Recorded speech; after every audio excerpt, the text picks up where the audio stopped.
First of all, perhaps we can hear some reflections from you, Tony.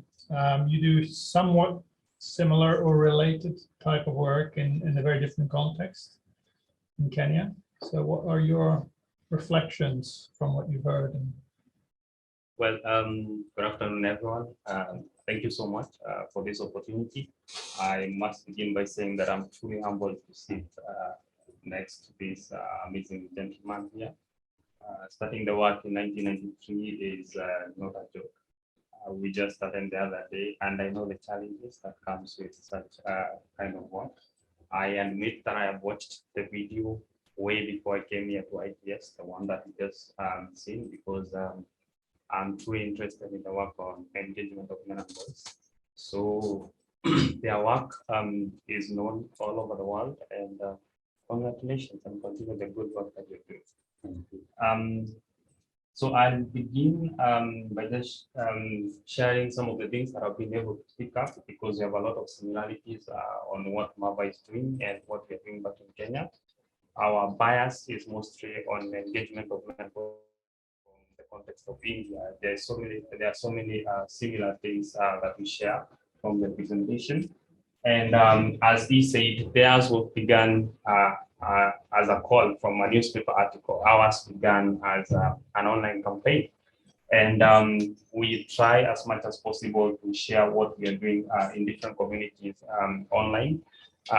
He said that we need to, the more we keep on speaking to the young men and other people in the community, the more the men get courageous to go out there and speak about this. So as we try to do what we call popular mobilization, in the sense that everything that we do, we make sure that we share it out there on social media. We are very strong on social media. We make sure that we go to the local radio stations, TV stations within the community with our trained champions to ensure that they are able to share the message and amplify the same, so that other men out there can be able to come out and speak openly. Because the thing is to get as many men as possible speaking up against FGM, speaking up against other forms of sexual and gender-based violence, because men in most of the communities choose to remain silent rather than speak up, and that's what we need to be able to continue this one. So the other thing that I would like us to highlight on, we talked about the need to be inclusive.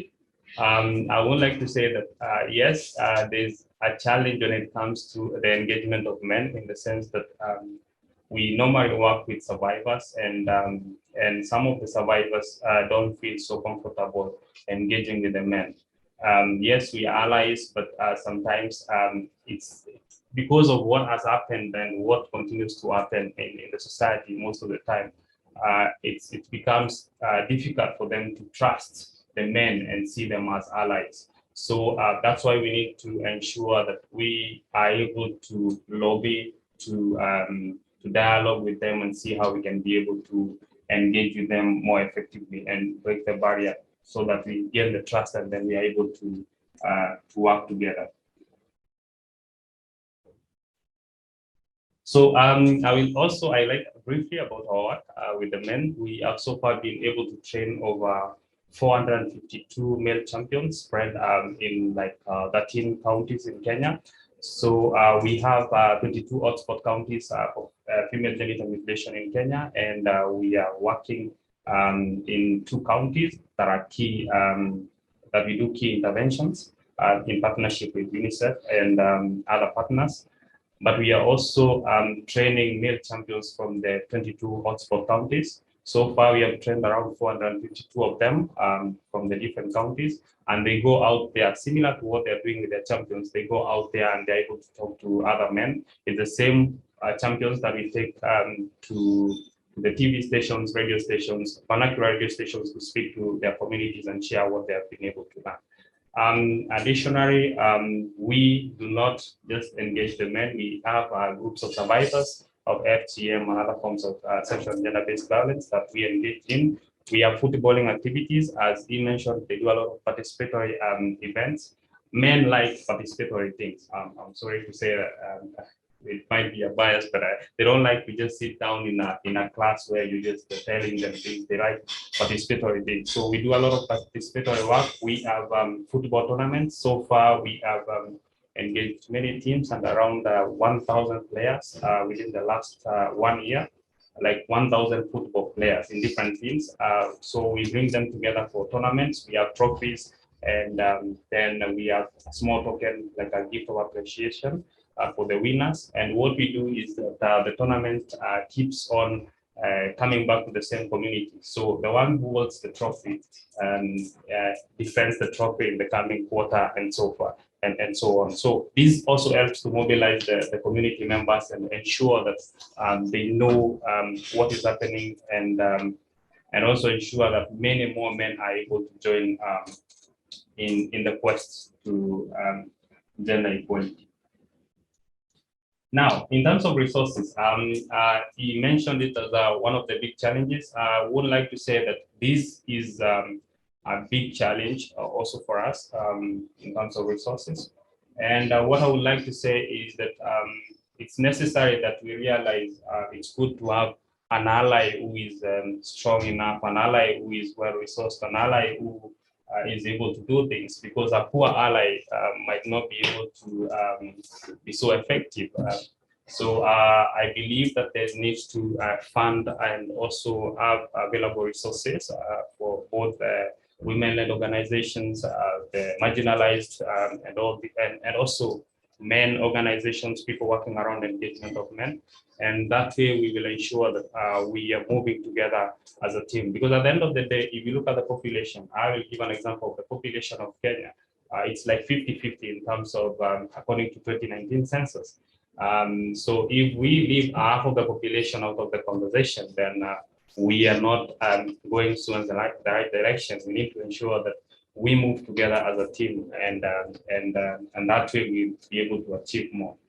He talked about documenting what they are doing and also coming up with, is it a guide or something like that? A manual. So I think we are a step ahead in terms of that. We have already developed a manual on engagement of men and boys in the fight against FGM this year in partnership with UNICEF Kenya and the government of Kenya, that is the Anti-FGM Board and other partners working in Kenya. And it's already validated. We are just waiting for the launch in the coming financial year.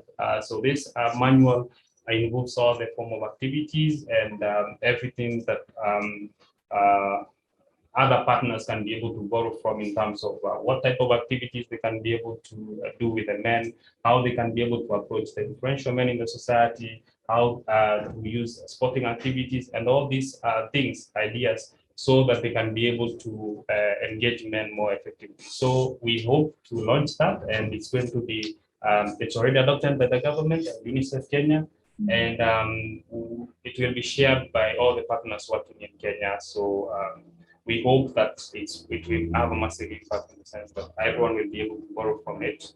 It was developed in partnership with all the partners working around ending FGM and also SRHR. So we are more than happy and believe that it's going to be a useful tool.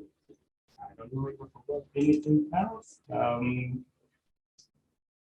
Okay. Yeah, thank you. So I will stop there because we are running out of time. But I'm welcome for any questions. And thank you very much. And yes, it's good to see some echoes and some similarities and parallels, as well as differences from two approaches, which are increasingly common actually in gender development. And this third dilemma or challenge about funding, of course, comes across very, very regularly. But I've always been slightly intrigued by that because it becomes pitted as a zero-sum game where patriarchy essentially decides that who should get the gender money rather than have we got enough money for gender work.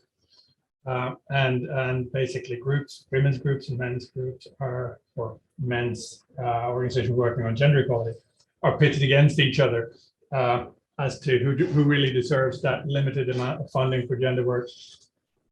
Some other really interesting challenges that came up around the backlash trends going on and organizations whether they're internationalists or more traditional right-wing groups in different countries.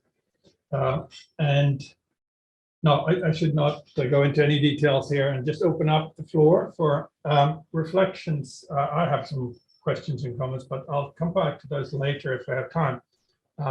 Just initially, if there are any questions or thoughts from you guys in the room, and then we'll move online and collect a few questions for any questions or thoughts?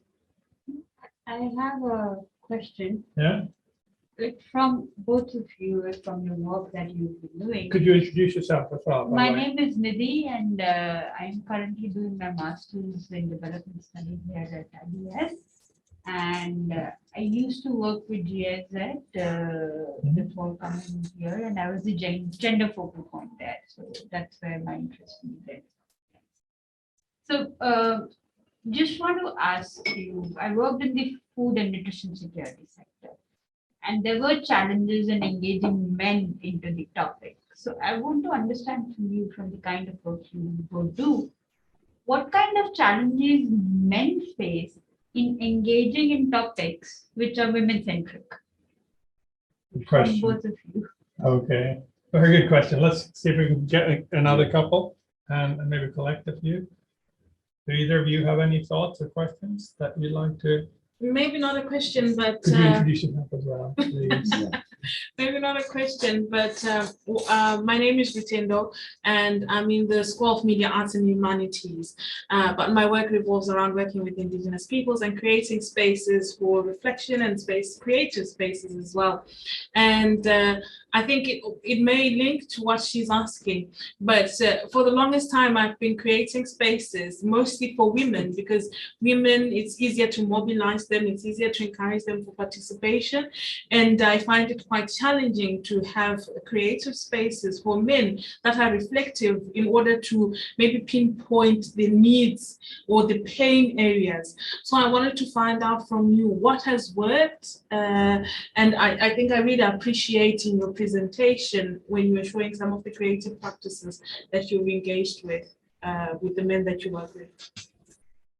Okay, thank you. I feel like in No the answer pressure. that they give, my question will be answered as well. But yeah, I mean, I don't know if I missed something because I came a few minutes late. But through your presentation, like I was really wondering, why do young men join? Like, how are they? I mean, how are they incentivized? How do you pick students in colleges to, join, or even in your case? How do you recruit them? Yeah, essentially, this is again linked to what you were saying. So did you introduce yourself? I'm sorry, yeah, Niranjan. My name is Niranjan. I work here as a research officer at the Power and Popular Politics cluster. So yeah, I was curious about that. And also, like in your presentation in the video, the workshop, like you were using words which have been very, can be sensitive in certain contexts, like saying patriarchy. Some people, might automatically be like, oh, why are you using such words? And like, of course, less into the backlash aspect of it. Some men might feel that all these words are kind of geared at some larger conspiracy against men. So even in helping them, like, do you come across those kinds of men? Are they automatically never joining these workshops because they would automatically be like skeptical of what you have to say? So yeah, like, do you have people who would be against, like people who you might say are like men's rights activists in that particular sense, who might have come from those sensibilities, who might question, and how do you then not convert them but convince them? Okay, thank you. So those are three sort of interrelated ones. Sorry, did you want to Can I add to add? your question or? Yeah. It's another question, but a related one. While you're talking with you can address that as well. So when you do these workshops, residential workshops for 5 days or let's say 15 days that you're doing, is it a one-time engagement or a continuous one? Because from a one-time engagement, you'll not be able to bring change. So how do you ensure there is continuous engagement of men transform the societies they're living in, because they are into those norms since the time they're born. So to change that requires a lot of mobilization. How do you do that so that that continuous engagement is there and empowering men as well to transform those societies? Okay, thank you. So these are all interrelated questions. So let me just try and group them and sum them up a little bit. So there's some questions from about men's engagement. Well, first of all, from Nidhi, about what kind of challenges and resistance do you face when you face in men trying to engage with women-centric topic, and also this issue about how do you engage young men, and what about when they're resistant, perhaps which men and why. And then there's this set of questions around challenges and the specific, both in terms of methodologies like participatory, more or less participatory. You mentioned that men like participation, and it's an established practice with women. Maybe some comments around that, and then this issue of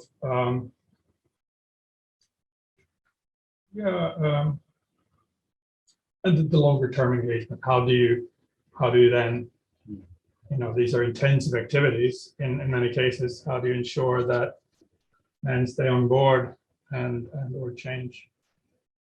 So do you want to go first, Harish? You're the main speaker, and then Tony can chip in.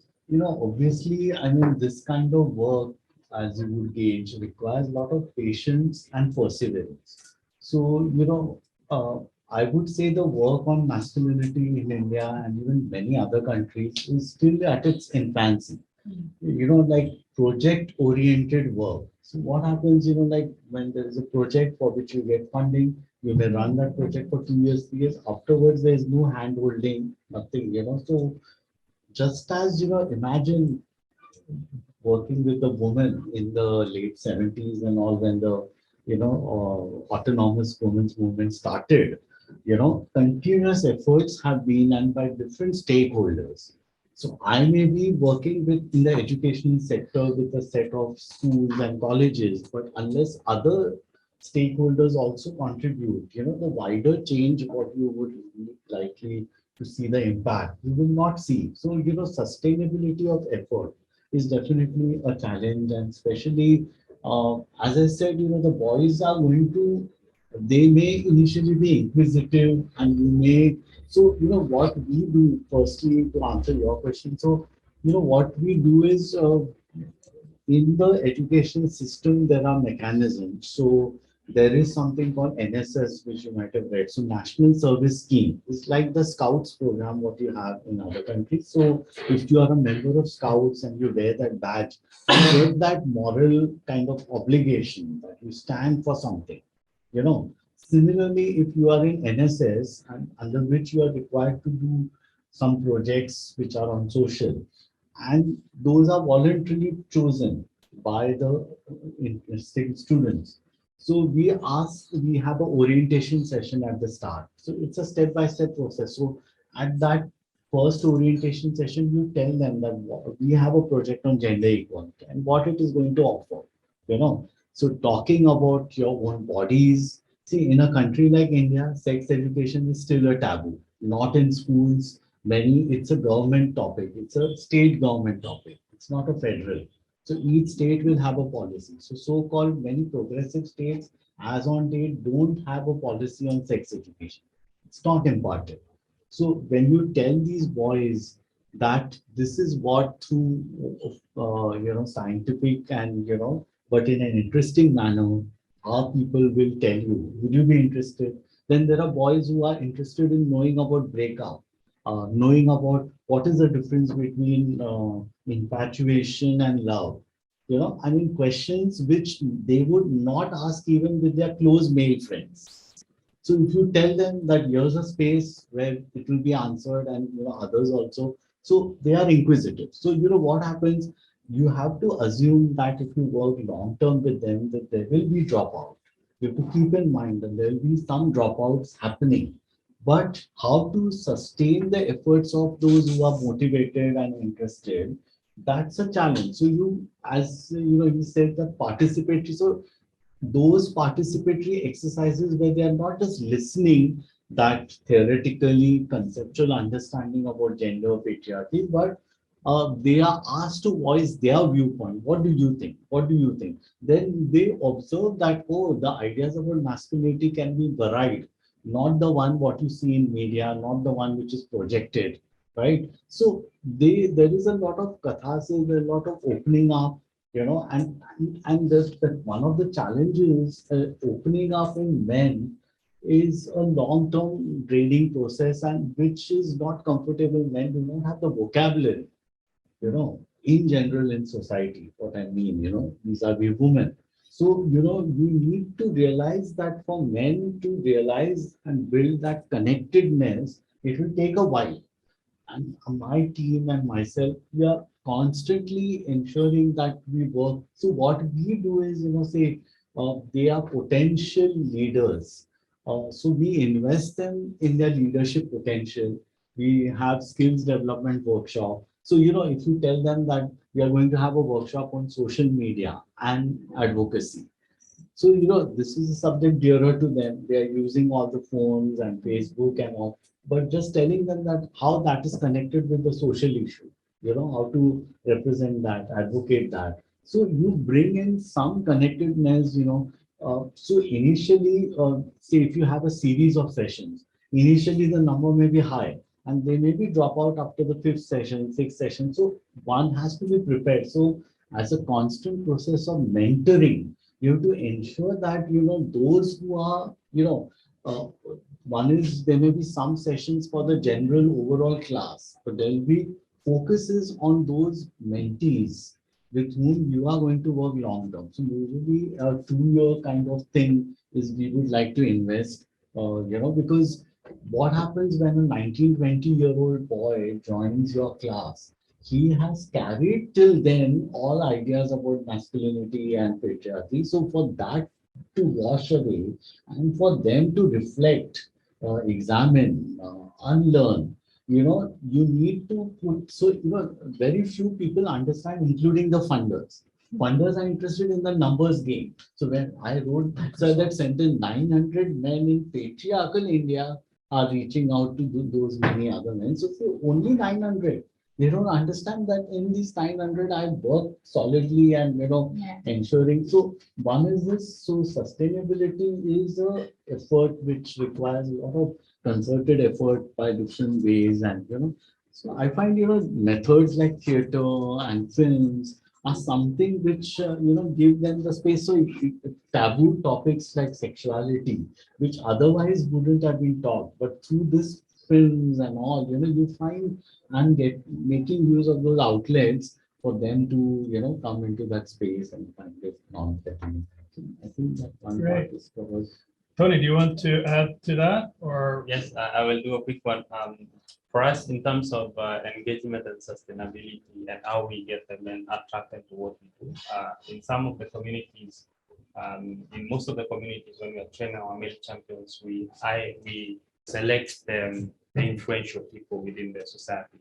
In terms of the elders, religious leaders, we'll pick a teacher, we'll pick these vocal people within the society. And we normally take them through a 3-day training when it comes to what we want to pass the message to them to prepare them as champions. We have gone for trainings whereby they just know it's these experts or these people who are coming to speak to them. They have no idea we're coming to talk about FGM, because in some of the communities, if you tell them it's about FGM, they're like, people always come and talk about this thing, we already know about it. So what we do is we just go in, these people are invited, they mobilize, they have no idea in some cases what they're coming to learn about. Then what we do is we begin day one, we don't talk about FGM. We talk about issues that are affecting the community. We call it community vision, in the sense that we have the men speak. What do you think can be improved in this community, or what are issues affecting your community? They will talk about politics, they will talk about the need to improve infrastructure, they will talk about drought, they'll talk about all these things, water, and then we go one by one on how we can be able to solve those things. But at the end of the day, someone among those men will mention about FGM, child marriage, and what we're interested in.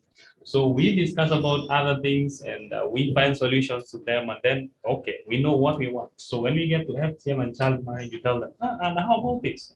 How can we go about this? Teenage pregnancies and what have you. Now we open up the discussion. They're already interested. They're like, yeah, if we have solved water and all these other things, then why not talk about FGM? Then we begin the discussion from there. And we challenge them to give us the reasons as to why they believe it's something that should continue. So we listen to them. They are convincing us why they feel that FGM is something that needs to continue. And then we ask them, and the following day, they will allow us now to tell them why we feel there are some challenges when it comes to FGM. So we come with films, we showcase how the actual process is done. We come with the facts about the health effects of FGM and all these things. And then at the end of the day, we ask them, what do you think? Should we continue with the practice, or do you guys think we should stop? So ours is a two-way thing. We don't go to tell them what they need to do.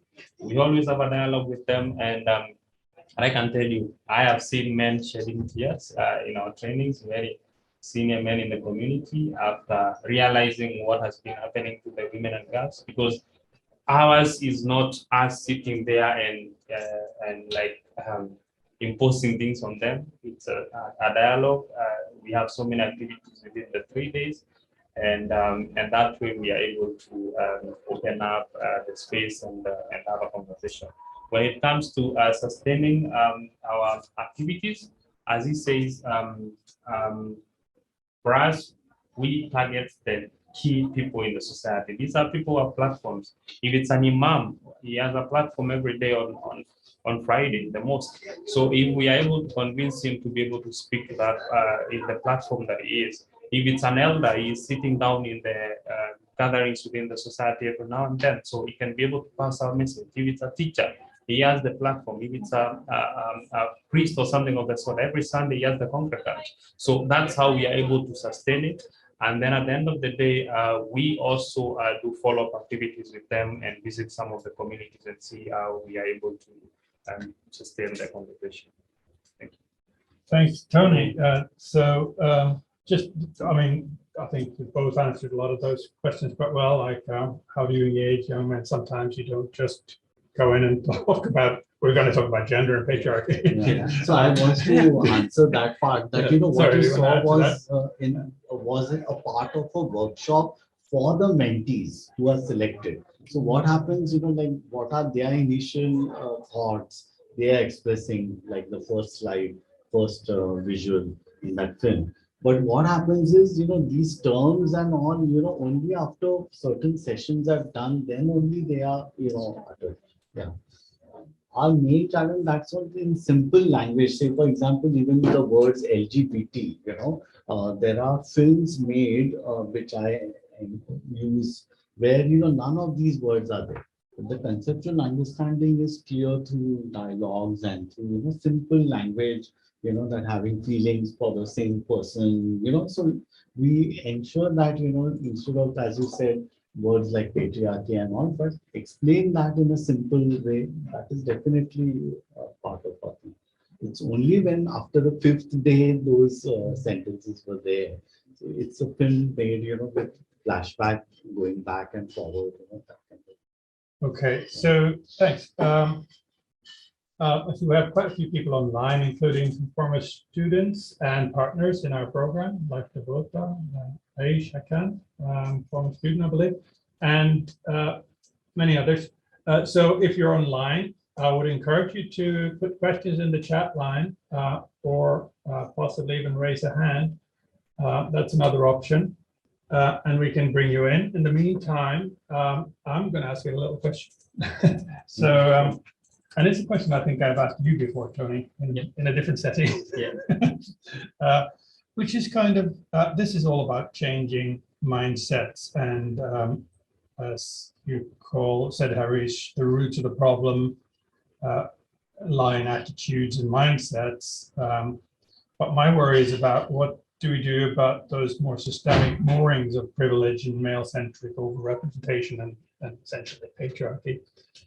And what is the underlying theory of change for dismantling patriarchal relations in these situations, particularly given the current sort of upswing in anti-feminist action and politics more broadly, whether it's from Donald Trump or indeed Modi himself and his 56-inch chest and his hyper-masculine politics and so on.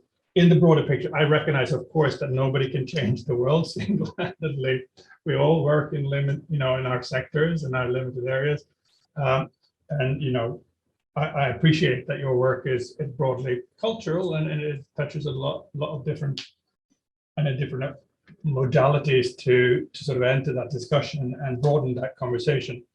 But when you're sort of framing this and when you're worrying about your impacts and the longer term, how do you see, what's your theory of change? Is it primarily to change individual mindsets so that over time they will change the world? Or is it more multi-level and faceted in terms of also trying to change laws or specific policies, even if it's your own institution or whatever? Thank you so much for that question. Yeah. Let me say that there is no one specific approach that can be able to cure patriarchy and what we are facing. I think we have to make sure that we employ different approaches. We have to change the laws, come up with policies, ensure that we change individuals and bring everyone on board. And I strongly believe that it begins with one person, because if we are able to convince one person to speak up against these issues, then call out the other men out there when they are perpetrating gender-based violence, then at the end of the day, we will be able to have a huge number of people joining us in this conversation. Also, when it comes to feminist movements and what is happening out there, I strongly believe that the biggest challenge has been when people talk about feminists, most of the people have no idea what it's all about. And unfortunately, the radical form of feminism and that's what is more seen out there. And most of the men feel as if they're being threatened when it comes to that. Because I will share my own example. I have sat down with some of the activists against FGM in this country, UK, who have even won OBE, Honor of British or that award by the Queen. And I remember one of them asked me, "Why are you talking about FGM and you don't have a vagina?" Boom! I was like, "Oh, come on, what's happening?" So such things scare men away, and men will shy away from these conversations and just go into retreat and keep quiet. Even if they are influential men and they are really interested in joining this work, some of them will just coil and just choose to remain silent. That's why you see most of the time when these conversations come up, men shy and they will not talk about it. They will keep quiet. Then afterwards, they will just go sit down as men and ask each other, what do you think about this? But if we are able to open it and feel and make the men feel welcome in these conversations, then it becomes so easy for the men to speak up, and it's going to be sustainable. Thank you. Okay, thank you. Harish, what's your take on this broader question of? Yeah, so it has to be multi-pronged, and the challenges in countries like India. So, the structures of power, patriarchal, structures which are there, whether it's family as an institution, because you find the heteronormative order is being superbly, done by family, by religion, by governance. So, countries like India, so, you find that unless you talk to differently thinking people in all these structures, educationists, for example, while evolving policies for education, like you find that because at one point what you mentioned about resources are scarce. So, people will ask that you need to spend more money on women's program, but, there should be different strategies and ways of, non-financial engagement, because finance is not the thing, So you find that one has to keep on, talking to different stakeholders and engaging them long term, which we are doing. So, while you continue with your efforts, you keep on bouncing your thoughts with different, so male parliamentarians, for example, reservations, about 33% reservation, what you call as affirmative, that you have to, because people don't want the long-term approach like this, because people say it will take years for people. Yeah. But, unless you invest in time and effort in all this, you will not.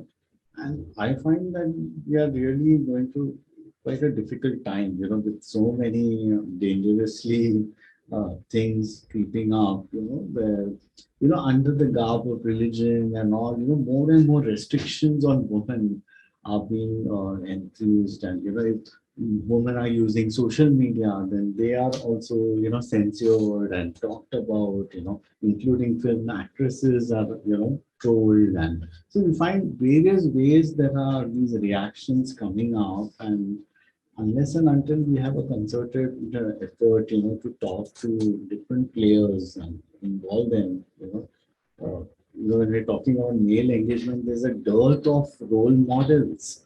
You will never find like a sports person, for example, taking individual stands in his, I'm talking about in India, Sachin Tendulkar, maybe a well-known cricketer as an icon, but what is his personal stand with respect to relationships, healthy relationships? He will never talk, but you find a Wimbledon player internationally, Roger Federer, he cries when, he's with his baby. So even when he's won and even when he's lost, he's crying. And, the last what I heard in his interview says, my daughters, twin daughters and my wife, what they think about what I play matters most.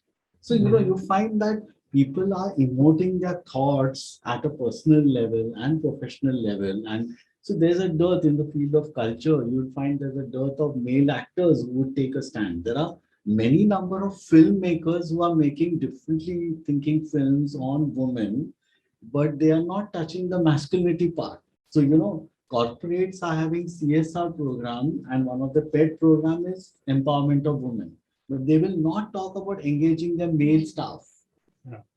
So I find this is a... Thank you. So let's try and pull, we have a couple of questions online now, from first of all, from Aisha Khan. Sorry, I'm sitting here reading on the screen. Just So from Aisha Khan, to everyone, thank you for a fascinating presentation. She's wondering how you both of our speakers deal with peer pressure issues that young men face, and how do you help them to contend with being different from accepted masculinities, if you like, or the backlash to resisting FGM.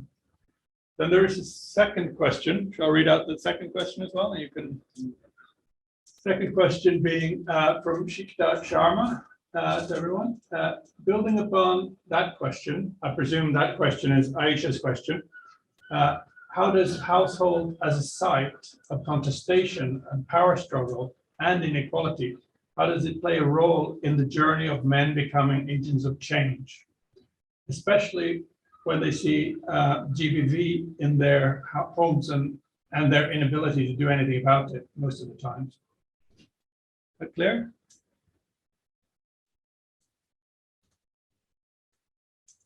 Yeah. So first question is about how do you deal with peer pressures that young men face, and help them contend with that. The other one is about building on that. How does the household as a site of contestation and power struggle function here in the journey of men becoming agents of change, particularly when they see GBV, gender-based violence at home, and they can't do anything about it? Two very good questions. Thank you very much. Who wants to go first? Well, we Tony? can go first when it comes to the peer pressure and ending FGM. I would like to say that this is something that I faced at personal level when I started the work against FGM.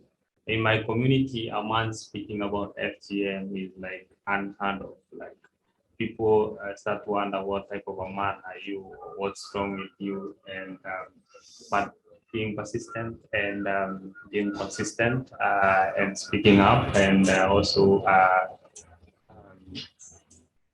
just keeping on going. Right now, people have been able to accept what I'm doing, and then coming all the way and also getting recognition, being recognized by the president as a national hero in Kenya. So right now, I can speak with authority, and those who never believed in what I was doing, I am able to tell the other young men out there that you can be able to speak up without fear, and it's okay to speak about these issues. I remember the first time I went to my vernacular radio station, of which now I have visited more than 20 times, different vernacular radio stations in my community talking about the issue. One person called and asked, can you ask that man if he circumcised himself, or what is wrong with him?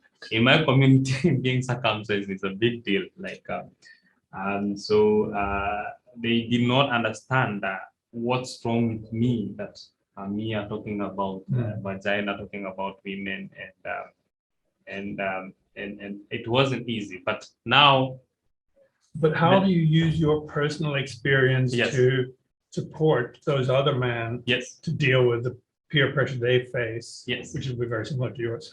Yeah, so my personal experience now, I am able to share it with the other men. They now know what I am doing, and also when we do the sports, I said we have been able to engage like more than 1,000 team players, mostly men. These are, if you divide 1,000 by 11, these are very many football teams. So by having them wearing those t-shirts with the messages around FGM, because we provide them with jerseys, we provide them with everything. They have the tournament is ongoing. These teams can even use the jersey outside the tournament. We also give some prize money for the teams, and also have a trophy which is retained within the community. And every year we are able to come up with this tournament again. So when the men out there go and say that we are the men and FGM champions, or we are the champions of the football tournament that is against female genital mutilation, then the peer pressure reduces from the community, because we have all these other young men coming and spectating and seeing what they're doing. So it becomes easy to open up. So we try as much as possible to ensure that they also have people they can speak to. And as you talked about the role models, we also identify them within the community. We also have competitions for musicians, local artists, and the winning team, we record the music for them, which are similar messages calling other young people to come and join in. All these can be able to be seen on our YouTube channel. I go to our website, Men and FGM, you go to the YouTube, you'll see some of the music that we have recorded with these people. So we try, as I talk of popular mobilization, which is key when it comes to dealing with that peer pressure. Okay, thanks. We're running out of time a little bit, but that's great. It kind of echoes my question about theory of change to some degree. I mean, there are many levels to this. Change by numbers, the kind of social norms change through numbers. There's also incentives. There's also influential thought leaders or opinion leaders within the groups. So Harish, do you want to add to that, or do you want to tackle the second question maybe about how do we deal with this in terms of men's struggles with this side of the household and home, because it is, after all, the primary site of anchoring patriarchal orders. So, what happens is, when I began this gender sensitization and mentoring program 2006, some of those mentees with whom we worked intensely are now later becoming mentors. And some of them are married, some of them have daughters. So how is the relationship with their wife and daughter changed for the better? When they narrate those experiences with the young set of mentees, then it's a trickling effect that, we ourselves are also, our lives are becoming more humanized. And, with the woman in our lives, we are able to harmonize so many things. So, it's individual. One is, we tell all these youths who are part of our fold to draw up their personal change plan. So where, they are going to work on certain privileges and, so you have those motivations and, from coming from individually, like I have been battling with those patriarchal notions myself. So, when I was as a young child doing household chores, I was labeled as sissy and girlish, I never took those taunts personally, but rather reflected that if I have been called as girlish, that means women are still secondary. Why is the comparison done like that? So I, each one, and through my TED talks and all, you keep on motivating, and you tell them that, see, you will be chided, you will be snubbed by your peers and all that, but you have to ensure that it is in the final analysis going to help you. So it's a hand-holding process with whom we work closely with those young men. So it's definitely very challenging, and especially with other forces now influencing them and making them think differently. And, so it's very difficult because, you need to put in a lot of effort, so through a team that keeps on engaging and, continuously. Even the examples about household spheres, so post-COVID world, how it has changed, and making the youth realize that how women are doubly and triply disadvantaged, and there's an inordinate burden which is there on responsibility. So I find some men have been doing household chores and contributing and thinking, what, the invisible contribution of women, especially their mothers, has been over the years. So it's all making them reflect. Then you make some of the youth write down their stories, their ideas, their thoughts. They share it on social media. So, through the theater, which has evolved, say, for example, a recent play on toxic masculinity, it talks about how they were subjected to, kind of ragging and, atrocity as a child. And, so how they are interconnected, the woes of a trans person vis-a-vis their own vulnerabilities as a man, so we connect the dots, and I find intergenerational dialogue among men is the need, because when elderly men talk to these youngsters and tell that, look, for example, talking about swear words, it's not that we ourselves are completely aloof out of it. So when you give that connection that we are also battling daily with those kind of notions, that we are not completely out of it, then it gives that connectiveness. Oh, he's like us. I think that's, you have to try a different. Okay, yeah. So thank you very much. We are over time, and I'm sure that people online also have to go to other meetings, as was the case for Aisha, amongst others, I'm sure. And we also have to close. So thank you both very much, and particularly Harish, of course. It's been a pleasure and an honor to hear about your work. This is not going to disappear overnight. It's a long-term journey. It may start with an article in a newspaper or a campaign online or whatever. But yeah, it won't go away. It's complex, it's multi-level, but it is possible, and it is happening. So with some optimism, acknowledging the backlash we're all facing, which we shouldn't minimize because it's changed in the last decade and more. There is still room for hope and optimism, and this is important work, which will continue. And thank you very much indeed. And we'll now have to close the meeting. So thank you for everybody online. I'm sorry we weren't able to bring you in more in person, but I'm sure you can appreciate that format.